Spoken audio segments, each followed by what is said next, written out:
Good morning, everyone. It's an honor to be with you here at HealthSec US 2025 amongst leaders, innovators, great partners, and the protectors of one of the most critical and vulnerable industries in the world, healthcare. My background started right here, my hometown of Boston, technically Braintree, Massachusetts. A Northeastern Husky, I started out as an electrical engineer, fortunate to work in DoD level systems design of trusted compute, advanced encryption, and other sensitive, secure systems. Always fascinated by information security, I transitioned from systems design to InfoSec during the dot-com era. But I got that strong foundation for security by design from a very disciplined group of engineering leaders, teammates, and mentors. I later served as a Chief Information Security Officer for around 10 years, of which 5 of those years of service was in the healthcare and life sciences space. Fast forward 30 years. I have worked for the last 8 years with Quisitive, a global solutions integrator, a 30-plus year partner to Microsoft, and among the 0.01% of Microsoft's global partner ecosystem. Our company does much more than just security, but I help to create our managed security services line of business with an impressive team of colleagues where we partner with several hundred of our client IT and security organizations to implement, optimize, and manage the tech in their environments that help them improve how they operate, how they improve their productivity, and of course improve their security posture. About 1/3 of our managed security services clients are healthcare environments. The passion that our team brings to its work, and hopefully the passion that I bring to you here today, comes from that experience and a sincere love for what we do. So let's get started. Let me tell you about 7:42 a.m. on a Tuesday morning in a Midwest hospital. A patient arrives via ambulance, a suspected stroke.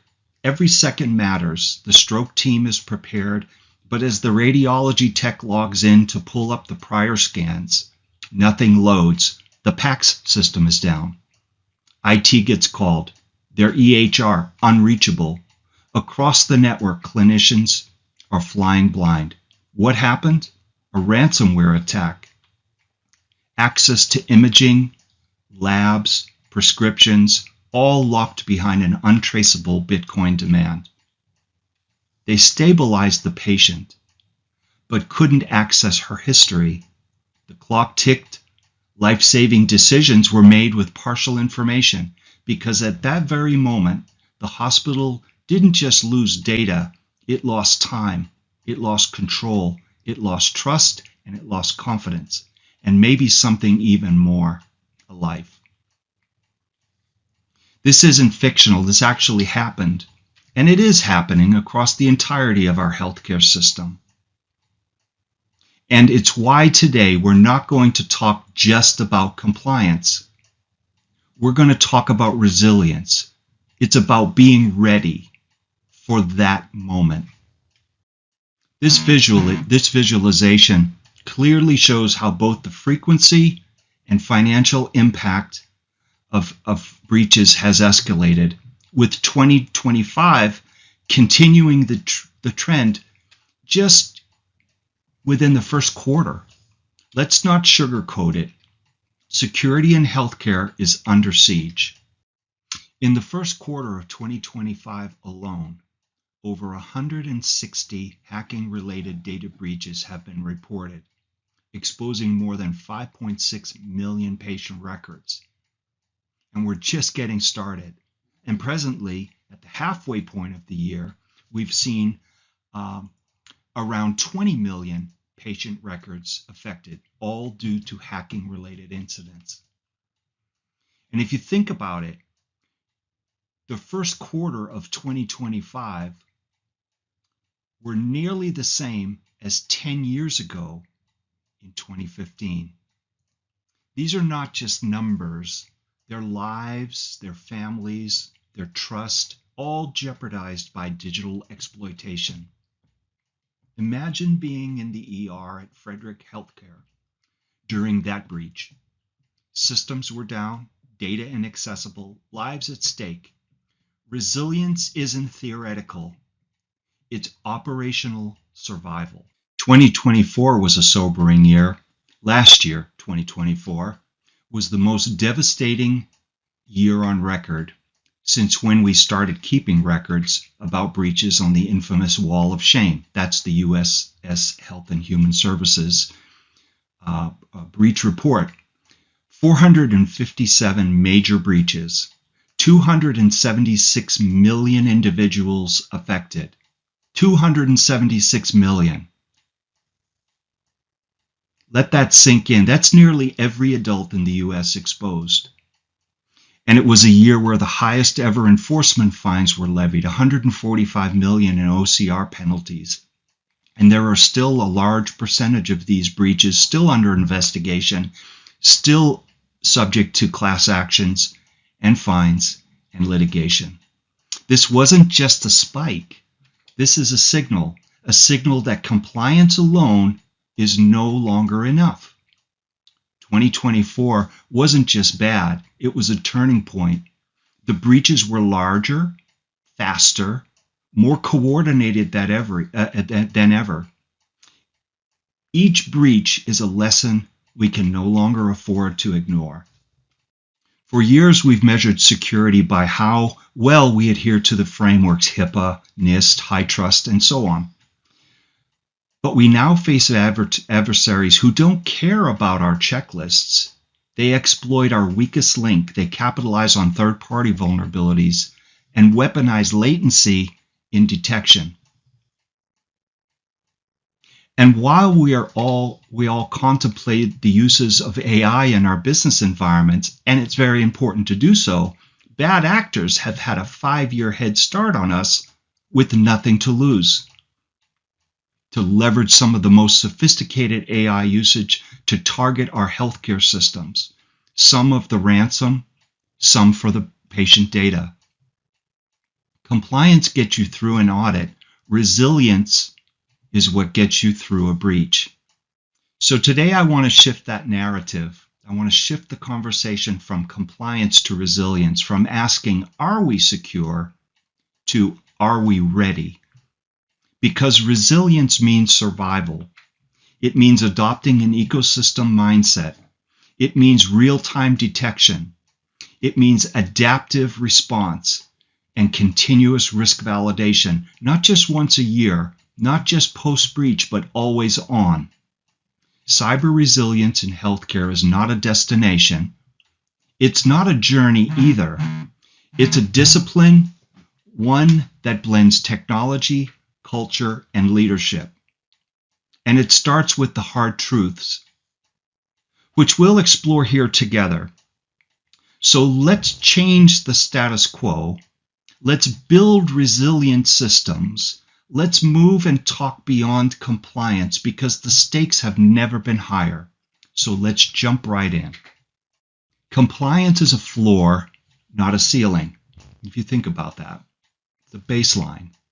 Let's ask ourselves, how long was our last risk assessment? How quickly can your team detect, respond, and contain a breach or an intrusion? Are you secure between your audits? These are all good questions to ask. Resilience starts with a mindset that breach is inevitable. Leaders must shift from how do I stop everything to how fast can I detect, contain, and recover? An interactive assume breach exercise. Let's say, what happens when your VPN is down during that code stroke admission? What if scenarios are a great way to consider the things that matter most and help us develop a muscle memory? It's not really about incident response planning, but it's about contingency and resilience planning. Make up scenarios. Take those exercises because those things will help you put into place your core resilience principles. Like, how do you microsegment your environment? what kind of automated detections do you need, and how can you eliminate dwell time? Where are your immutable backups to ensure like a clean recovery point at any point in time? With thousands of endpoints, connected devices, and third-party integrations, traditional perimeter security has sort of failed. Zero Trust offers the foundation for modern resilience. Create a Zero Trust maturity roadmap for your environment over the next 12 to 24 months. Prioritize identity, data, device, app, access, and your infrastructure posture first. Identity is where it begins. Some Zero Trust enablers: strong identity governance, using MFA, passwordless, putting restrictions in privileged user process to gain that level of privileged access, not just permanently have it assigned. There's a lot of things that we can do, and have a visibility into continuous behavioral analytics, put in place good data classification and protection and enforcement strategies. These are things that they don't quantify the entirety of Zero Trust, but they're principles, they're steps that you can start taking to put into place those very tenets. So to help you along, here are some illustrations of pillars of Zero Trust disciplines, ones that we've built, we leverage. There's also another, I'm going to pull it up right here, the AI component in Zero Trust. You think about identity security, data security, device, application, network, infrastructure, and of course AI and agent and agentic use cases. That's an emerging entrant, but it is keen to the Zero Trust model. It fits right into it because it's a surface. We can approach the successful deployment of AI initiatives with that Zero Trust mindset and still have a very good experience. Taking a look at some of the kind of takeaways from this diagram, it's a build-up, and I'll walk you through it. This is a diagram that we tend to use in our business. We're a Microsoft partner that shows Zero Trust, and where we enable each element of NIST and Zero Trust and that architecture. The first layer is identity and policy. Those are the things that you can see here. And what we do is, Entra, or formerly Azure AD, is cloud-based identity management. I'm not going to speak to everything on this, but I'll kind of let the build-up happen and talk to these at the higher level, where Entra and conditional access rules and privileged identity management, or PIM, where no one has privileged or global admin level access, or administrative privilege. It's earned, it's asked for, it's requested, and it's monitored. So putting in the protections, and for your users, deploying MFA, multi-factor, passwordless. Technically, nobody needs a password anymore. And if you think about it, you can have the use case of fingerprint, your hospital badge. There's a lot of correlations and integrations that we do with the ID badge through technologies that work together, like say Imprivata and Microsoft Entra work very well together to be able to authenticate that physician or nurse at the bedside by just touching the badge to the reader. Where we see the next levels of Zero Trust come into the play are with the device management. If I don't trust the device and scrutinize it more to make sure it's not running unwelcome apps or unsanctioned apps, and I'm managing that device where it's enrolled in my inventory, where I know that laptop, mobile, tablet, PC, workstation, whatever, server, are part of my enterprise, and I have good malware protection, and I have good controls set up, then I can trust it a little bit more. Doesn't mean I take my Zero Trust eye off the ball, but now with proper authentication and a user on a trusted device, or one that has earned that trust, you can see that I'm starting to build up a layering, and that's the premise of Zero Trust. And as I build this up, it starts to include the access, and that might be cloud applications interacting with your other cloud applications, whether you're an Azure or an Amazon or a Google customer. It doesn't matter. These principles still apply, and being able to measure and monitor cloud apps that are interacting with your workplace. For example, a device, a phone device, um, our smartphone. I might use my personal smartphone to interact with work. And if I install an app that is malicious and then authenticate into my workplace without the controls to detect that, that application, malicious as it is, would have access to my company's data with the same level of access that I have. And if I'm a global admin with permanent user access, which is a bad practice, say, then that's where I get into trouble, where that application could actually be siphoning data out of my environment, and that is a difficult situation. So just kind of giving an example of cloud interaction, so the app layer. Then I think about my data, my protection on my email, being able to say, hey, you shouldn't put socials in an email, or when we receive an email or a communication that has socials in it, to be able to filter that and encrypt the message and protect it without upsetting the workflow of the user. These things all have to be easily adopted by our user community, because time is of the essence, being able to get to data, and we can't have security slow things down. And within these models, it doesn't slow things down. It adds these layers where users most of the time don't even realize that these controls are protecting your institution from a malicious actor or from a user's mistake. So then we kind of expand this out to the additional layers where we're monitoring and logging and transacting or creating actionable insights on the behaviors of our users.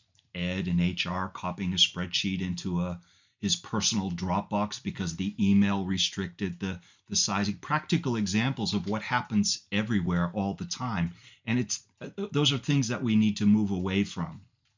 So this picture shows a really practical mapping using Microsoft's landscape, but the zero trust capability mapping, and our company implements these for clients all the time. Another area that we need to look at is vendor risk management. Over 40% of major breaches in the last 2 years stem from third-party compromises. Yet many organizations don't really have the visibility beyond its own four walls. If you think about that, you might have a survey that queries a vendor partnership to say, are you going to protect my data? It's usually put on procurement. Before we do business with this partner or vendor, we need to validate that they are going to protect us and not harm us, and we need to examine their controls. Often these are a spreadsheet, like a compliance checkbox list, and it might get done once and it might never get done again.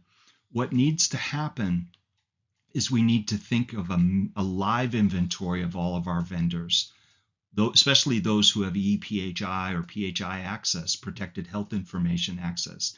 We need to look at evaluating our vendors more than just that one and done type of thing, but regularly, probably on the annual basis, and then have breach reporting SLAs. If there's a incident in your environment, how quickly will you tell me about that? That's very important, and it often goes by the wayside. And then there's many good third-party risk management, TPRM is what it's called, third-party risk management solutions out there.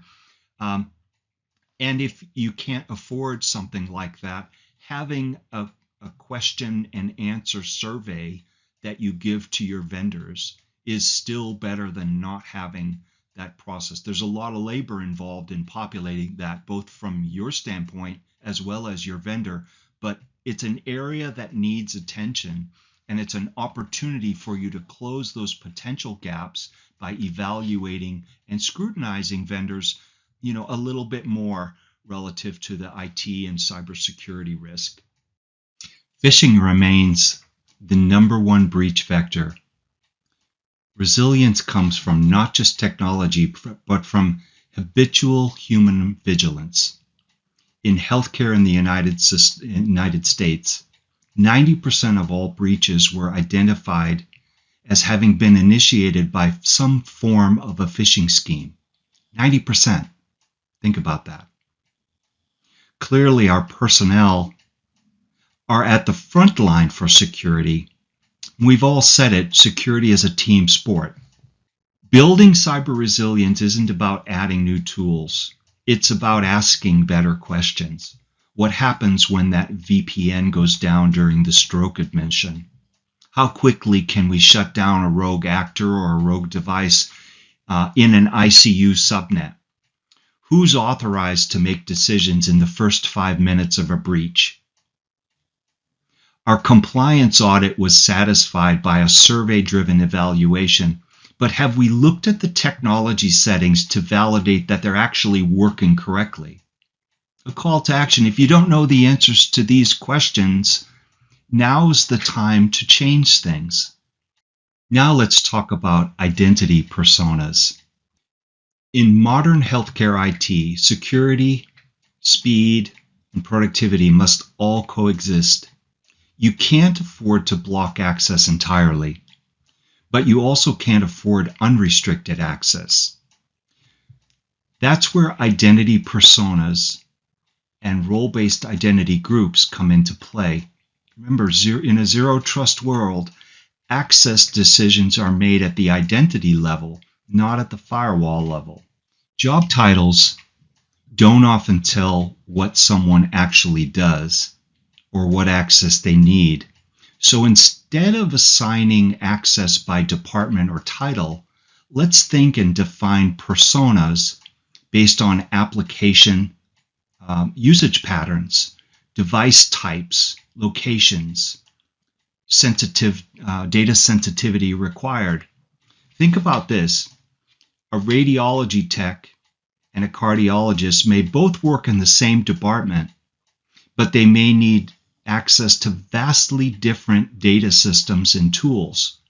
So let's just look at a few examples of personas from some of the work that my company, Quisitive, helps clients to build. We define personas by behavior, not just title. In this example, meet Dr. Jenny Smith. Jenny Smith is always on the go, needs intuitive, reliable access to technology. She represents 56% of the workforce. You can see the way when you map out her responsibilities, the challenges that she faces from time to time or regularly, the work style, the needs and wants. When you start to map these, you start to see patterns. You start to see things that help you identify the level of access that Dr. Jenny might need, but you also see the levels of security control that you need to put in to accompany that. Now we switch over and see pharmacy leader Ron Jones. His access, his need, his challenges, his wants, his needs, his work style, the things that he needs access to are a little bit different. In the case of Dr. Jenny, her access was laptop, desktop, tablet, kind of on the go. In the case of Ron, his is kiosk and desk phone. So there's a like technology needs are different, and so is the access level, but the data sets that they may interact with might be very similar. So by doing these exercises and establishing groups of, for at least the biggest percentages of your workforce, you can start to coordinate the levels of access to applications, data groupings, so putting personas into persona groups, and identities into identity groups and having personas for each individual. That's kind of the gist of what we're suggesting here. And as in the previous diagrams, every user should only see what they need when they need it and not have much more than that. Identity groups are the guardrails. It actually helps you to create and enforce access policies dynamically around the needs of the personas that you created. Because now that AI is gaining that ability to make decisions, including autonomous decisions via agentic agent IDs, a new risk is surfacing where that agent may make decisions and work autonomously to help the human user ID, but where are the accountable controls for that agent ID? That's a different topic of discussion, but it's a new surface that we're tackling as an industry. It has risk, and it actually fits into this identity group. It's not unforeseen that you'll have identity groups that might be a human and maybe 5 to 8 or 10 agent IDs that are operating autonomously to help that human out. They'd be in a group. They'd have different levels of accountability. They'd have different levels of scrutiny around their access controls and the monitoring and so forth. So you kind of treat your agent identities as if they were privileged users and request it and grant it and have control over that and apply, of course, least privilege and just-in-time access. Those are things, those are behaviors or disciplines that kind of go along with organizing your access guardrails with identity groups. Who you are is just the start, but how you are acting is actually what matters the most. Let's think about some scenarios within the perspective of risk-based identity controls. Logging in from an unmanaged device, blocking access to sensitive PHI in that case, logging in from an ancient browser. I need to get on and I jump on my home PC or an internet cafe PC, whatever. Should that browser, that application, have the same level of access as a registered managed device? That's where we get into conditional based access controls. We'd want to block that browser, that ancient browser's ability to pull up sensitive information. Role mismatch or multiple failed logins. Do we trigger a step-up authentication? We usually try to evaluate the device has already met the trust criteria. So is the identity. So should I constantly barrage that end user with MFA pings or be satisfied that they're using their SSO to move over to another system and be able to integrate that so it improves the user experience and there's no need to create multiple MFA pings because actually by doing that you get desensitized to just clicking the authentication button. Oh, it must be something I've asked it to do, so just push the it's me button and allow it to continue. So by being able to apply contextual identity and risk controls, you can improve the user experience, get out of MFA fatigue, kind of not develop a muscle memory where every time an MFA ping pops up, just push it. You don't want to do that. But by the same token, you're creating the user behaviors and the controls that help based on the type of application you're logging into, the type of device that you're using, the persona that you bring to the table, and so forth. Another area is application segmentation.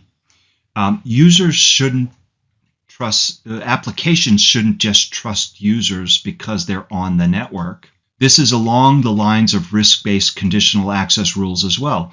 consider this thought. If a junior intern, any intern, anywhere, let's say in healthcare, can access the entire EMR after 5 p.m. from a public Wi-Fi in an airport lounge, are we practicing zero trust, or are we trusting too much? That's the concept that we're trying to convey with application segmentation, via identity. So again, it leverages controlled access, risk-based controlled access policies, and it integrates things like SSO and advanced scrutiny, step-up authentication, on those cases where we kind of need to evaluate based on the risk model where that user actually needs the data and has the access that they need by kind of scrutinizing those different places that a user may be coming from. And maybe that intern doesn't need to access that data from an airport Wi-Fi lounge. Beyond compliance isn't a slogan, it's a survival strategy. In a world where cyber threats are constant, evolving, and deeply personal to the patients we serve, compliance is no longer just enough. Passing an audit doesn't protect a hospital at 2 a.m. during a ransomware attack. Checklists don't stop phishing attacks. Static firewalls don't contain credential abuse, but zero trust can. Persona-based identity can. Microsegmentation can. Resilience can. When we embrace zero trust, we stop assuming safety inside of our walls and start verifying every transaction, every identity, every session. When we map access through identity personas, we stop granting excessive rights and start aligning privileges with purpose and with context. When we build resilience beyond compliance, we stop reacting and start anticipating, adapting, and recovering with confidence and speed. This isn't just about new tools or policies. It's about designing systems that expect failure and withstand it without compromising the care or the information about our patients. Before we leave the room this morning, please think about our session and write down one control that you'll validate this week. Let me leave you with this. Security buys you peace of mind. Resilience buys you time. And time in healthcare saves lives. So let's again move beyond compliance. Ask those tough questions. Let's lead with resilience. Let's make identity our strongest security control, not our weakest link. Let's get the most out of all the conversations to be had over the next few days and beyond. And finally, let's lead with resilience.